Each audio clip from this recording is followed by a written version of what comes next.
आपण पाहत आहात महाराष्ट्रातील number 1 channel action Maharashtra news.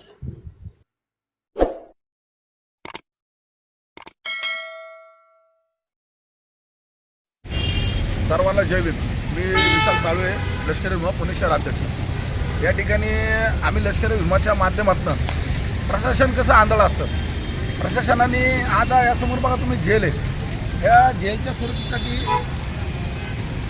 काही वर्षापूर्वी इथे एक भिंत बांधली होती आणि या भिंत जेलनी बांधलेली होती, म्हणजे महानगरपालिकेने बांधली होती। हा जो रोड आहे हा नागरिकांसाठी खुला केला होता जेलने। आणि ही जी इमारत आपण बघत आहात, ही इमारत ही विकासकांनी इथे बांधलेली आहे। विकासकाला हे गाळे आणि परमिशन महानगरपालिकेच्या बांधकाम विभागाने कशी काय दिलेली? महानगरपालिकेचा विभाग हा झोपलेला आहे का?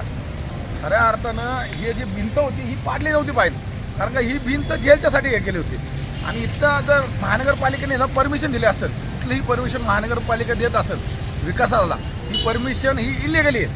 कारण हा एअरपोर्ट रोड आहे, हा वाहतुकीचा रोड आहे आणि ह्या वाहतुकीच्या रोडला जर अशी परमिशन जर भेटत असेल तर ह्यात महानगरपालिका आणि संदर्भित अधिकारी आणि इथलं जो ज्या व्यावसायिकांनी काम केलेलं बिल्डर ह्याच्यावर गुन्हा दाखल व्हावा, ही आमच्या लष्करी विमा जाणाऱ्या नागरिकांना। आता बघा इथं आता एवढी ट्रॉफिक होती, एवढं रात्री तुम्ही आता बघू शकता एवढी ट्रॉफिक होतोय। हे जर चालू झालं तर किती भयंकर ट्रॉफिक होईल। आणि त्या बी बिल्डरने आता रोड चालू केलेला आहे, म्हणजे ह्यांना तुम्ही बिल्डरांनी गरिबांना रोड नाही देत चालू करून, बिल्डरांना रोड चालू करून देता। इथं गरिबांचे घरं एवढे 40-40 वर्ष त्यांना रोड नाही, पण ह्या बिल्डरने हा बघा हा नाला बी नालाही बांधकाम झालेलं आहे। ह्या नालावी येते, या ठिकाणी नालावी बांधकाम आहे। तर आमची महानगरपालिकेच्या आयुक्तांना नम्र विनंती आहे, आयुक्तांनी इथे येऊन विजिट देऊन आयुक्तांनी सखोल ह्याची चौकशी करून ते जे अधिकारी असतील दोषी अधिकारी त्यांच्यावर कारवाई करण्यात यावी, नाही तर आम्ही 8 दिवसाच्या आत आणि या बिल्डिंगवर बी कारवाई करण्यात यावी।